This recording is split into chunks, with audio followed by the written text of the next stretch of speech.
The Near Futurist, a podcast with Guy Clapperton. Hello, and thanks for streaming The Near Futurist, a show presented by me, Guy Clapperton. This week we're going to cover a topic that's close to my heart, the future of the events industry. Now, some people I know are actually wondering whether it has one. Now, regular listeners might remember I generally start by offering to moderate conferences and speak at them. People have invited me to do so, and it's been fun. But at the moment, even as we emerge from lockdown, the prospects of sitting in a large audience are daunting to a great many, and that's having a huge impact on the industry. We'll get to that in a second. But by way of my usual remorseless plugging, I'll just say that if your job means that you need to do press interviews or if you want help with online presentation skills, you can find me at remotemediatraining.com. I've been a technology journalist for over 30 years, and I do know where the traps are, and I've been training remotely for over 10 years. So we get to my guest for the day, who's presumably still reeling from what's happening to his industry. He works for a business that runs 650 events per year, including the Healthcare Excellence Through Technology show at Excel, the Schools and Academies show, and numerous others. His company is GovNet, he's Chief Operating Officer, and his name is James Tucker. James, welcome. Thanks very much, Guy. For once, I have a vested interest in what's going on here and what we're talking about, but I'll try not to let that get in the way, so please ignore any sobbing you might hear from me in the background. Just carry on like the professional you are. But you're a senior person in the events industry. For the moment, what events industry? You're definitely right. I think the events industry has been among the most affected by this crisis. At the end of the day, we can't run live events when everyone's in lockdown. But actually, that's kind of accelerated a huge change, and probably the single largest change in our events industry over the last 20 years. There's a lot of talk, Guy, about this virtual pivot, which is kind of a phrase that I hate because we aren't changing our entire business model here. We're just finding a new medium to do what we've always done. For me, a pivot is when a tech startup goes in a completely different direction. I don't think that really applies to us, but... That's interesting. I've researched this because I'm a journalist and I know this stuff. The pivot is actually taken from basketball, I've been told, which is where you keep one foot firmly on the ground and do a turn and do exactly the same maneuver, but in a different direction. I used to agree with you, but if that's the route, I can kind of understand it. Yeah, and I think everyone is looking at how they run events, and they're considering virtual events. I think some are doing better than others. The industry is definitely still feeling the pain, but it is still going. And the audience is still there. They still want to engage with the topics. They're just sitting at home. So we have to get creative with the medium of how we connect them. And that's what everyone's doing. Now, of course, lots of organizations use events such as yours to reach their clients and, more importantly for them, their prospects. What exactly are they doing instead at the moment? Yeah, this is a really interesting one. I think, how many webinars have you been invited to in the last 2 months? Plenty. Enough. More than enough. Loads. Yeah, I think so. You'll notice almost every company running their own webinars, and some of them are going a step further, running their own events as well, which is really great. A lot of ours are actually putting pressure on us to find ways to connect them with their audience. They still have the same problems as they had before, which is they want to come to an event to meet their clients. And for us, that kind of validates how important we are to customers and gives us confidence to try stuff online. And so far, that's been working really well. But you see a lot of people doing different stuff. So what specifically are you offering at the moment? What is GovNet doing to cope with this? So we're thinking about our existing audiences, exactly what they want and the value that they got from our events previously. And when you focus on that, the medium almost becomes less important. So we take what we do. If it is a specific conference where there's maybe no sponsors, no exhibitors, so lead generation isn't part of what we would give at that event, then it's purely about the information transfer from the speaker to the delegates, and that's actually relatively easy to do online.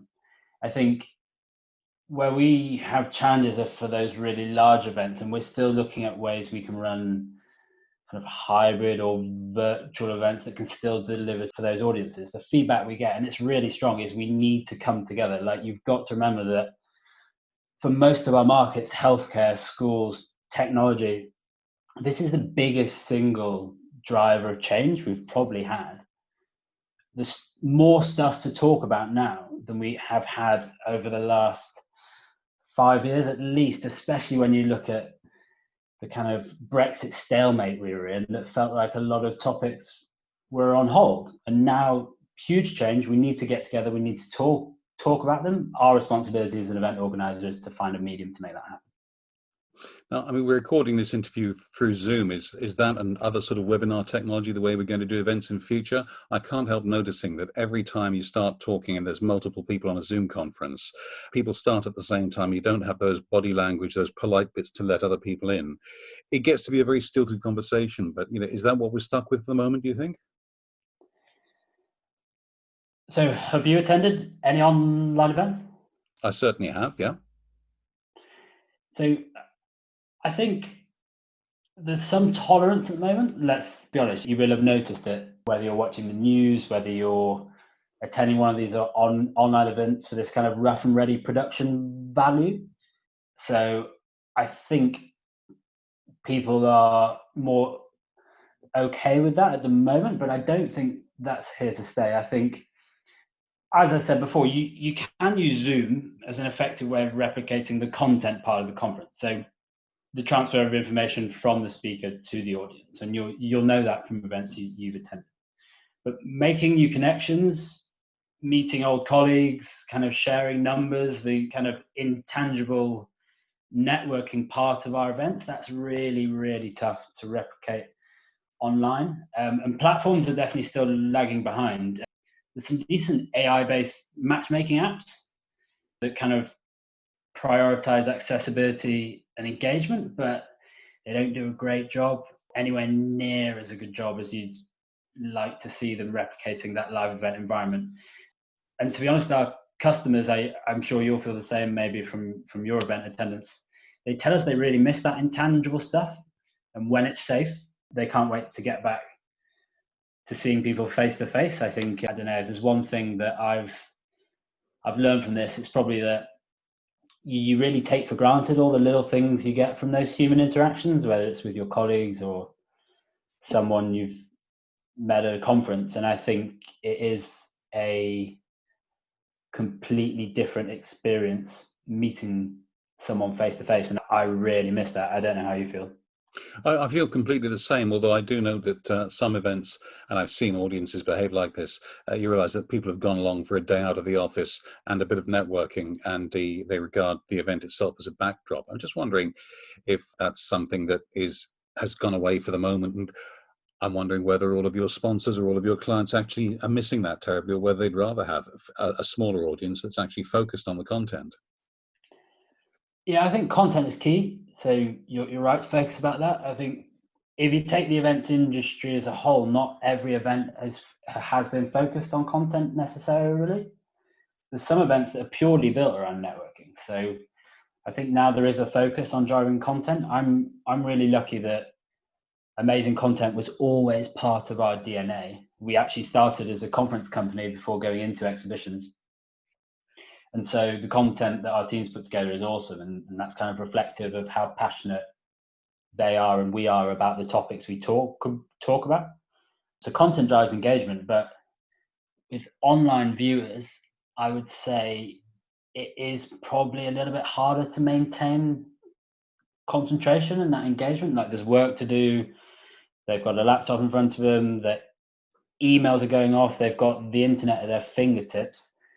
I think recognizing that issue, you can try and tackle that by spreading your content out over a longer period of time, and that's actually something we've been doing. So previously, that live event might run on a single day, and people leave the office for a single day, whether it's for the lunch or whether it's for the content. But we can segment out the people who actually want to see the content and engage with the event by taking that event, spreading it across a number of days, let's say, a 30-day period, and allowing people to come and consume that when they want. And they can still engage with the sponsors when they want during that period. So I think you can use that as quite an effective way to tease out real engagement, like who really wants to be there. Yes, I think even if you're doing a slightly longer event, you can say chunk the content up. When I do media training online or presentation training, I hope people think it's a coincidence and that the videos and polls and things are just popping up when they're likely to be interesting. Actually, I'm timing it so that, I'm never speaking for longer than 10 minutes at a stretch. Otherwise, I think people's attention would wander. So I think perhaps the structure has to be looked at as well by the presenters. Do you offer advice on that sort of thing to your clients?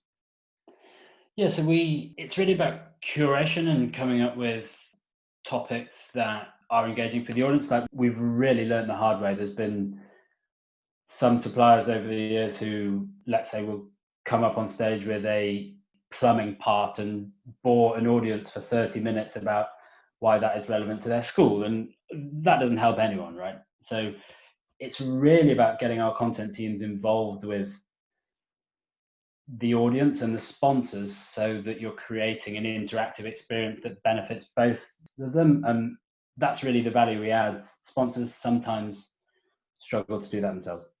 Yeah, you're absolutely right. When I said that I chunk the content up, step one is make sure the content is actually relevant and pertinent and is worth listening to. Because otherwise, whether you're on stage live or standing face to face with somebody or delivering virtually, if it's not worth listening to, you might as well have just stayed home or not switched the computer on or whatever. Yeah. So yeah, I do absolutely take the point that the content's got to be first rate. We're speaking at the moment. I should just stress we're recording this in advance. At the moment, it's the middle of June from when we're speaking. The listeners will get to hear this in early August. But sometime we're going to be allowed back to large events such as yours. I'm not going to be unfair and say, when do you think this is going to be? Because neither of us has a crystal ball. I don't think that would be reasonable. But once the starting pistol's effectively fired by the government and they say, right, you can now do conferences, you can do events again. Do you think everybody's going to rush back, or is there going to be a steady trickle? Are you going to keep a hybrid event stream going? What's your initial thoughts on that? So I think people will be afraid probably for still a certain period of time, and that's completely understandable. So no, I don't think it will be the rush back. It's not just the event you've got to think about. It's also the journey to get there, and I think that makes people nervous. Most events are still run in city centres. You need public transport to get there. So there's nervousness over the whole journey. We will, and we are doing everything we can to work closely with the venues to ensure that any customers don't have to be afraid. Especially some of the larger exhibition venues have got some really robust procedures in place. If you think about the Excel, for example, they've got temperature scanning on the way out of the DLR station, which doesn't solve the nervousness around traveling, but it gives some confidence to how you might feel when you're at the Excel Centre attending an event. But ultimately, our customers have said they want to get back as soon as it's feasibly possible because they want to take advantage of all those spillover effects. I think there will be a return to live events, and the live events model has been written off a few times, and I think people enjoy those intangible benefits. I think time will tell. I would also say, I don't know if you'd agree with this, but I think the government has quite a big role to play in supporting confidence generally, not just for the events industry, but for a return to general activity, whether it's retail, hospitality. There's still a few questions that need to be answered. I think there absolutely are, and I'm no medical expert, so I'm not going to start making pronouncements on something I know nothing about. I leave that to the other subjects I know nothing about. But I do take that point completely. It's got to have solid backing from governments, industry bodies, and an awful lot of other people. I'm just wondering whether there are any opportunities that have opened up in the virtual world. I've been to a few conferences in the past, even before COVID, when there were virtual speakers from other countries just on a big screen. But I'm wondering whether that's becoming more acceptable now, whether people are thinking, oh, yes, you can have a virtual speaker there, when perhaps before they would have much preferred a speaker in person. Do you think there are any opportunities that have been thrown up like that by this dreadful thing that's going on at the moment? Yeah, definitely. So I think there's two things. First, you've got what's acceptable right now, and as I said before, I think almost anything's acceptable right now. The world has had to adapt to what is a horrendous situation, as you say, and therefore there's tolerance for almost anything, whether it's speaking from your bedroom or whatever it is. I think people are fine with that. But when we return back to some degree of normality, I do think virtual speakers will be much more commonplace. As you say, I think it's massively expanding the speakers that are available to us as a conference organizer, the same way it does the audience. In that hybrid or that virtual events model, we can really pick case studies and relevant information from across the globe, and that is something really exciting. So yeah, I definitely think it'll be more commonplace.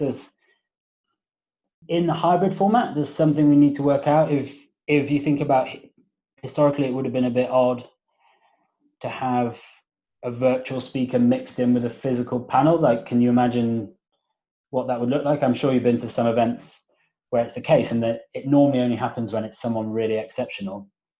So I'm not sure how we're going to manage that, but people are definitely more open to more video. I've hosted panels like that. It does get very awkward because, just from the point of view of the host, you're trying to make sure the person on the screen is still included in the panel, but you can't pick up on the body language. The alternative is to have them on a walloping great big screen, in which case they tend to dominate. So it is a difficult balance for the audience to assimilate as well, I should think. Yeah, I think the good thing here is that historically you would have only done it when you had to. And now everyone's had to do it for everything. So where before it was quite painful, and as it sounds like from your experience hosting, like quite annoying almost, I think this will force us to get a little bit better at it as events organizers. And if there's something good that comes from this, it's that we'll be better at running those formats in a way that the audience appreciates. So you think the blended or the hybrid event is here to stay? We really like that idea. I think it takes the best of the live event and the virtual event and brings them side by side. So it expands your audience, combines all the things we've mentioned previously, really. So networking on the day, picking the most relevant content for you. I think live events were always limited by whoever was willing and able to travel to that specific location on that day. And this really breaks down those boundaries. Let's say someone on holiday obviously wouldn't fly back to attend a conference in central London on a Tuesday when their holiday was planned for the whole week. But would they log in for maybe 1 or 2 sessions while they're on the beach if they were really motivated? Perhaps they would. I think perhaps they would. There's possibly a separate discussion on mental health and being on holiday and not checking back with your work emails every 5 minutes. That's perhaps another debate.